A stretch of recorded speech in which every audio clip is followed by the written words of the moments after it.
Class 12 unit 6 class 12 unit 6 दोनों medium combined है। Online platform पर जो भी विद्यार्थी पढ़ रहे हैं क्लास 12 के, उनको लग रहा होगा कि पिछले 5-6 दिन से कोई वीडियो क्यों नहीं आ रहा है, वीडियो का हड़ताल क्यों हो गया। ठीक है, उसके पीछे मुख्य रूप से जो कारण है वो कारण आप लोगों को मैं बता देता हूं, ताकि आप लोग भी आश्वस्त हो लें, निश्चिंत हो लें, टेंशन नहीं लेना। क्योंकि सोमवार से संकल्प में ऑफलाइन क्लासेस भी स्टार्ट हो चुके हैं, आप लोगों को भी पता ही होगा। तो ऐसे में अब ये कोशिश रहेगी कि जो संकल्प में ऑफलाइन में जितने कंटेंट्स को, जितने चीज़ों को पढ़ाया जाएगा, उसी दिन इवनिंग में, उसी दिन शाम में उस टॉपिक का वीडियो जो है वो सॉफ्टवेयर में भी अपलोड हो जाएगा, ताकि ऑनलाइन वाले को ऐसा नहीं लगे कि मेरा पीछे हो गया, या ऑफलाइन वाले को ऐसा नहीं लगे कि मेरा पीछे हो गया। तो जो ऑफलाइन में पढ़ाई होगी सेम डेट में वही आप लोगों को ऑनलाइन में भी मिल जाएगा। ठीक है, अब आप लोग एक बात सोच रहे होंगे कि ऑफलाइन में तो 1.5 घंटे का क्लास मिला है, ऑनलाइन में तो 30, 35, 40 मिनट बहुत हो जाते हैं, तो कैसे मैनेज होगा। स्वाभाविक है, इसका मैं आप लोगों को सॉल्यूशन बता देता हूं, आप लोग ध्यान से सुन लें। जैसे हम लोग अगर MWF यानी मंडे, वेडनेसडे, फ्राइडे को संकल्प में पढ़ते हैं, तो जो हम लोग मंडे को वहां पढ़े 1.5 घंटा, उसको हम लोग यहां मंडे और ट्यूसडे में पढ़ेंगे। फिर हम लोग वहां जो वेडनेसडे को पढ़ेंगे वो यहां वेडनेसडे और थर्सडे को पढ़ेंगे। आप लोग उम्मीद है समझ गए होंगे। तो हम लोगों का जो नेक्स्ट टॉपिक है, हम लोगों ने इसके पहले ऑप्टिक्स यानी यूनिट 6 के क्लास में हम लोगों ने पढ़ा था लेंस मेकर्स फॉर्मूला, लेंस निर्माण सूत्र। हम लोगों ने उसका एक एग्जाम्पल क्वेश्चन के रूप में बनाया था, और उस क्वेश्चन को बनाने के पीछे मकसद भी आप लोगों को पता था। क्या था मकसद? बहुत इंपॉर्टेंट 3 कंक्लूजन हम लोगों ने निकाला था। मैंने उसको आप लोगों के सामने लिख भी दिया था, आप लोगों ने उम्मीद है उसको नोट भी कर लिया। नेक्स्ट टॉपिक हम लोगों का आता है ह्यूमन आई यानी मानव नेत्र। सिलेबस के हिसाब से लगभग ऐसी उम्मीद हो चुकी है, लगभग 40% सिलेबस कट रहा है। उम्मीद है आप लोगों को भी ये इंफॉर्मेशन मिल चुका होगा। तो बच गए 60%। तो 60% सिलेबस बहुत कम हो जाता है, क्योंकि आप लोग ये नहीं सोचेंगे 40% कटा, 40% बहुत बड़ा हिस्सा होता है, आधा से थोड़ा ही कम है। तो आप लोग ये सोचें कि आप लोगों को आधा से थोड़ा ही ज्यादा सिलेबस पढ़ना है। तो जिसको हम लोग 10 महीने पढ़ते थे, अब हम लोगों को 5 से 6 महीने लगेंगे। और हम लोगों के पास अक्टूबर, नवंबर, दिसंबर, जनवरी 4 महीना और 1 महीना, 1.5 महीना से हम लोग ऑनलाइन भी तो चालू हैं। ठीक है, इसलिए सिलेबस को लेकर के परेशान नहीं हो। मैं आप लोगों को ह्यूमन आई यानी मानव नेत्र की पूरी संरचना, पूरा स्ट्रक्चर, उससे रिलेटेड कुछ बेसिक पॉइंट समझा रहा हूं, जो मैंने ऑफलाइन में पिछले क्लास में मैंने समझा दिया है। आइए हम लोग उस चीजों को समझते हैं। सबसे पहले आप लोग ध्यान रखेंगे कि ह्यूमन आई मानव नेत्र इस शेप का होता है, कुछ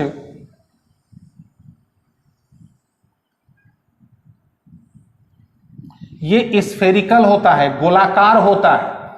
अब आप लोग सोच रहे होंगे कि गोलाकार होता है, तो आप लोग सामने किसी आदमी को देखते हैं तो उसका आंख तो बस थोड़ा सा ही दिखता है। तो यहां तक आप लोगों को आंख जो है ना, ये यहां तक आगे पोर्शन में दिखता है, यहां तक, बस यही पोर्शन बाहर है। बाकी ये जो पूरा पोर्शन है, ये पूरा पोर्शन जो है वो आंख के अंदर का हिस्सा है। ये जो देख रहे हैं आप लोग बाहरी पोर्शन, ये पूरा यहां से लेकर के यहां तक ये पूरा व्हाइट होता है। इसको हम लोग कहते हैं कॉर्निया।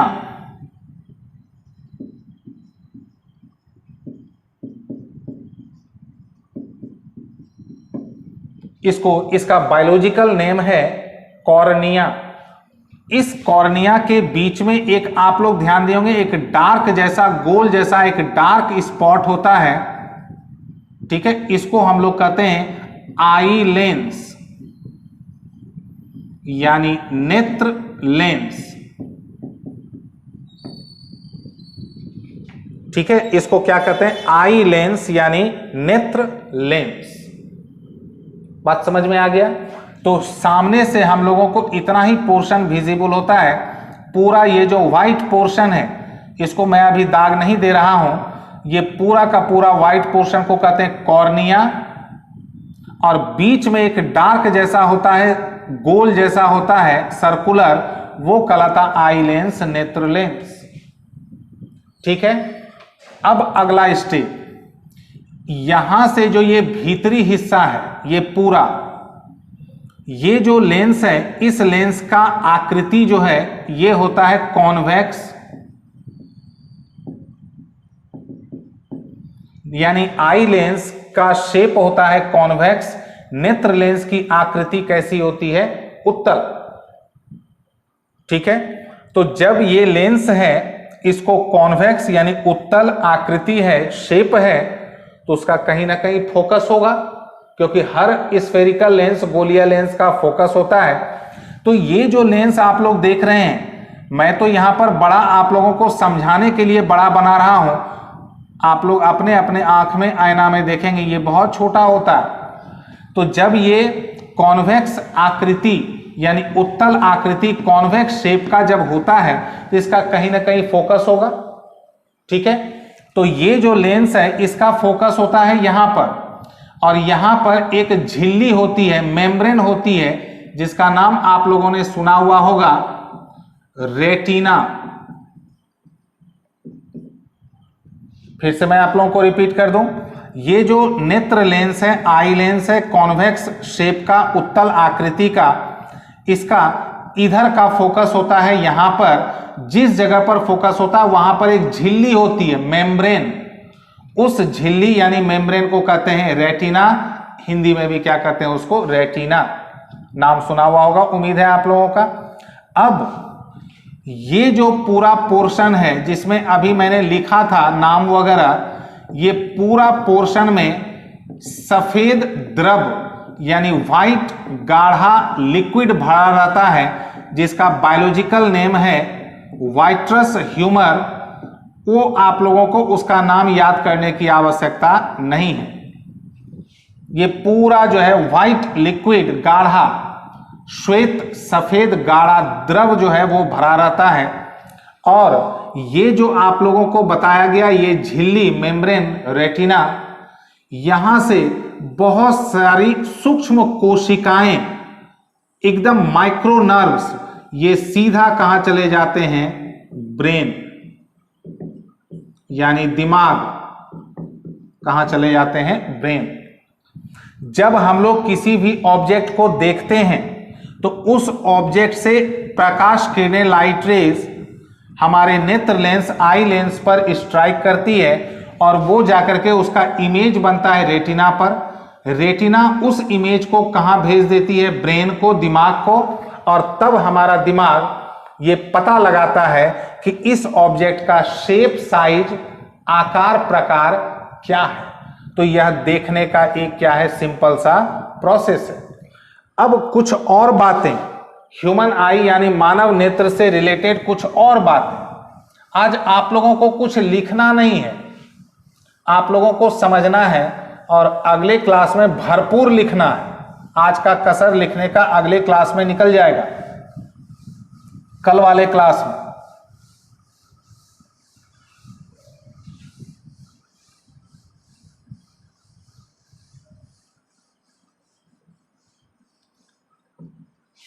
ध्यान देंगे कुछ और छोटी छोटी बातें, ह्यूमन आई यानी मानव नेत्र से रिलेटेड। मान लेते हैं ये ह्यूमन आई है,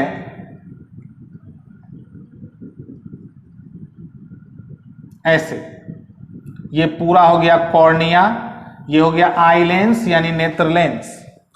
एक मानव नेत्र, ह्यूमन आई, क्लियर। आप लोग एक बात ध्यान देंगे, देखना और दिखना, ये दोनों में बहुत बड़ा फर्क है। देखना हो गया सी, दिखना हो गया विजन। ठीक है, देखना जब हम लोग देखते हैं, हम लोग किसी वस्तु को, किसी ऑब्जेक्ट को जब खास तौर पर उसी को देखते हैं तब वो हो गया देखना। लेकिन अगर हम लोग नहीं भी देखना चाहेंगे तो बहुत सारी वस्तुएं दिख जाती है, तो वो हो गया दिखना, विजन। ठीक है, तो एक ह्यूमन आई क्लियरली, स्पष्ट रूप से मिनिमम जिस पॉइंट तक, मान लेते हैं ये ह्यूमन आई है, मानव नेत्र है, ये इस पॉइंट तक क्लियर देख सकता है मिनिमम। क्योंकि फिर से मैं बतला दूं, दिखना और स्पष्ट दिखना, दिखना और स्पष्ट दिखना, यानी विजन और क्लियर विजन, दोनों में फर्क होता है। ठीक है, दोनों में फर्क होता है। तो आप लोग इस टॉपिक में हमेशा ध्यान रखेंगे, इसकी बात होगी स्पष्ट दिखना यानी क्लियर विजन। तो एकदम नजदीक वह पॉइंट, एकदम नियरेस्ट वह पॉइंट, निकटतम वह बिंदु जहां तक एक मानव नेत्र ह्यूमन आई को स्पष्ट दिखे, क्लियर दिखे, उस पॉइंट को कहते हैं नियर पॉइंट, यानी निकट बिंदु। ठीक है, और ठीक इसी का उल्टा, मैक्सिमम जितना दूर तक स्पष्ट दिखे, यानी दूर स्थित वह बिंदु जहां तक एक नेत्र को, एक ह्यूमन आई को क्लियर दिख रहा हो। मान लेते हैं यह ह्यूमन आई है, इसको मैक्सिमम यहां तक, इस बिंदु तक क्लियर दिखता है, इस ह्यूमन आई को इस पॉइंट तक क्लियर दिखता है, तो इसको हम लोग कहते हैं फार पॉइंट, हिंदी में कहते हैं इसको दूर बिंदु। क्या कहते हैं इसको? दूर बिंदु। ठीक है, फिर से मैं आप लोगों को रिपीट कर दूं, एक मानव नेत्र एक ह्यूमन आई से एकदम नजदीक में ऐसा पॉइंट जहां, जिस पॉइंट तक इसको स्पष्ट दिखे, क्लियर विजन हो, उसको कहते हैं नियर पॉइंट, निकट बिंदु। और नेत्र, मानव नेत्र ह्यूमन आई से मैक्सिमम डिस्टेंस पर वह पॉइंट जहां तक उसका विजन क्लियर हो, यानी स्पष्ट दिखे, उसको कहते हैं फार पॉइंट। और ये हो गया नियर पॉइंट, मान लेते हैं ए, ये हो गया फार पॉइंट बी। तो यहां से लेकर के यहां तक का जो डिस्टेंस होता है, इसको कहते हैं विजन रेंज, दृष्टि परास। ठीक है, यानी नियर पॉइंट से फार पॉइंट के बीच का सेपरेशन, निकट बिंदु से दूर बिंदु के बीच का अंतराल, वो कहलाता है दृष्टि परास, विजन रेंज। एक तो ये बात हो गई। ठीक है, एक सेकंड,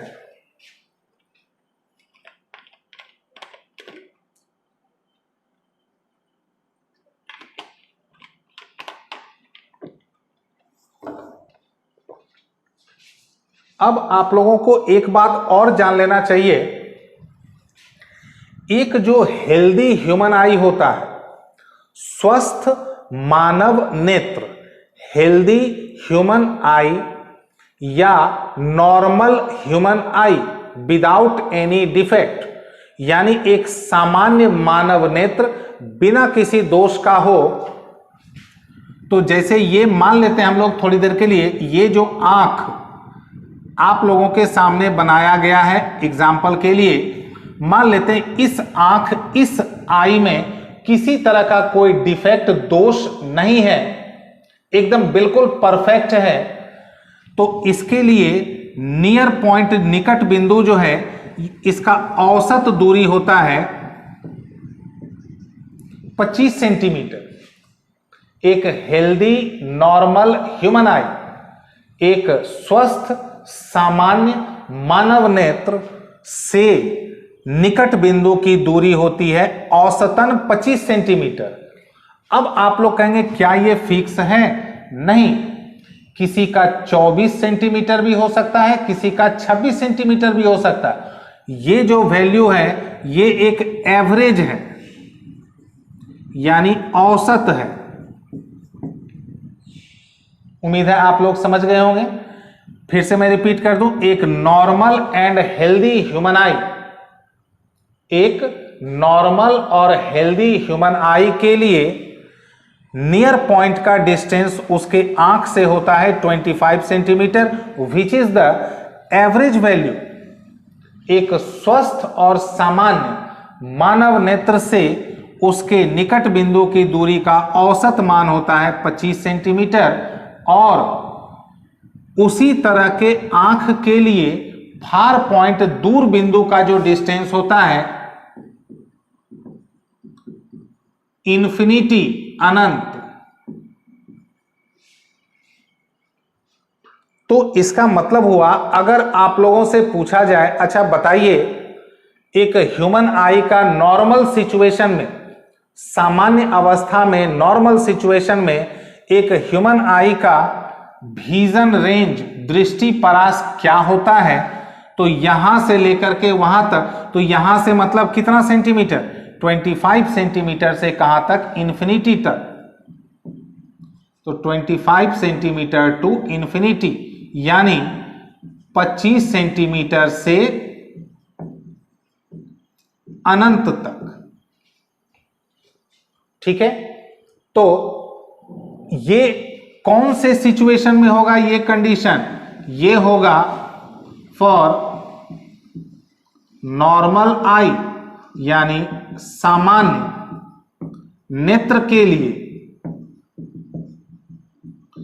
लेकिन अगर ध्यान देंगे आप लोग, अगर मान लेते हैं कि किसी भी आदमी का आंख का निकट बिंदु अगर 25 सेंटीमीटर से चला जाए, यहां मान लेते हैं 40 सेंटीमीटर पर, तो क्या यह डिस्टेंस निकट बिंदु का, नियर पॉइंट का, क्या यह डिस्टेंस नॉर्मल हुआ? नहीं। तब हम लोग कहेंगे कि उस आंख में डिफेक्ट यानी दोष आ गया। बात समझ में आया? दूसरा पॉइंट, अगर मान लेते हैं फार पॉइंट दूर बिंदु अनंत है, वो घट करके यहां आ जाए, तब हम लोग क्या कहेंगे? क्या ये नॉर्मल हुआ, सामान्य हुआ? नहीं। तब क्या कहेंगे? उस आंख में क्या आ गया? डिफेक्ट। बात समझ में आया? अब एक दो बात और आप लोगों को मैं बतला दूं। ह्यूमन आई का जो स्ट्रक्चर होता है, मानव नेत्र की जो संरचना होती है, वो लचीला होता है, इलास्टिक नेचर का होता है, यानी वो फैलता भी है और सिकुड़ता भी है, फैलता भी है और सिकुड़ता भी है। अब जरा अगर ये नेचर रहेगा तो आप लोग एक बात ध्यान से सोचें कि जब मानव नेत्र ह्यूमन आई फैलता और सिकुड़ता है तो साथ साथ उसका फोकस भी तो उसी हिसाब से सेट होना चाहिए। क्योंकि ध्यान दीजिएगा आप लोग, एक रफ डायग्राम पर मान लेते हैं ये नॉर्मल ह्यूमन आई, यहां पर हो गया लेंस और यहां हो गया रेटिना। ये क्या हो गया? रेटिना। ये क्या बताया गया? ये कहां पर होता है? इसके फोकस पर। मान लेते हैं ये फैल करके हो गया इतना बड़ा, ये फैल गया, एक्सपैंड कर गया, तो फैला तो ये लेंस भी फैल जाता है। तो लेंस अगर फैलेगा तो इसका फोकस बढ़ जाएगा, यानी दूर हो जाएगा। तो अगर यहां पर इस पोजीशन में भी इसका फोकस यहीं पर है और फैलने पर भी अगर इस लेंस का फोकस यहीं पर रहे, यानी इस दोनों का एडजस्टमेंट एकदम सही तरीके से जाए, तब समझना है कि आंख में किसी तरह का दोष यानी डिफेक्ट नहीं होगा। लेकिन मान लें अगर ये लेंस फैला और लेंस और फोकस यानी रेटिना के बीच का एडजस्टमेंट अगर गड़बड़ी हो गई तब वहां पर क्या आ जाएगा, डिफेक्ट्स यानी दोष। तो बस इसी लेंस और उसके फोकस के बीच के एडजस्टमेंट के हिसाब से फिजिक्स में 4 तरह के डिफेक्ट्स जो हैं वो सिलेबस में दिए गए हैं।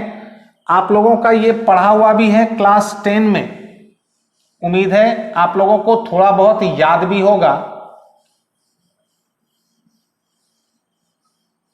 तो मैं फिर से आप लोगों को रिपीट कर दूं, लेंस और उसके फोकस पर होना चाहिए रेटिना। अगर इस दोनों के बीच का एडजस्टमेंट में किसी प्रकार का अगर गड़बड़ी हुआ तो आंख में, ह्यूमन आई में क्या उत्पन्न हो जाएगा, दोष यानी defects will be induces arises. तो इस पॉइंट ऑफ व्यू से, किस पॉइंट ऑफ व्यू से, लेंस और उसका रेटिना पर जो फोकस होना चाहिए उसके फैलने, और मान लेते हैं जैसे इसको मैंने यहां फैला के दिखाया, अब इसी को सिकोड़ दें, मान लीजिए सिकुड़ गया। अगर इस लेंस का फोकस यहां रेटिना पर नहीं आया तो फॉल्ट आ जाएगा, डिफेक्ट आ जाएगा। तो इस पॉइंट ऑफ व्यू से फिजिक्स के सिलेबस में ह्यूमन आई में 4 डिफेक्ट्स हम लोगों को पढ़ना है।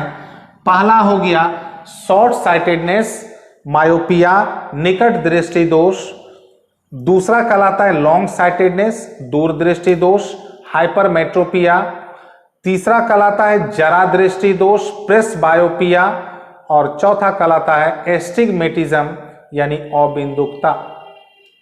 ठीक है, सब में मिला जुला करके, घुमा फिरा करके यही लेंस और उसके फोकस यानी रेटिना पर जो फोकस होना चाहिए, इसी बीच के एडजस्टमेंट पर ही ये डिफेक्ट होता है। इसके अलावे 3-4 बायोलॉजिकल डिफेक्ट्स भी होते हैं, जैसे आप लोगों का नाम सुना हुआ होगा मोतियाबिंद, ठीक है, रतौंधी, दिनौंधी, बर्नांध जिसको कहते हैं इंग्लिश में कलर ब्लाइंडनेस।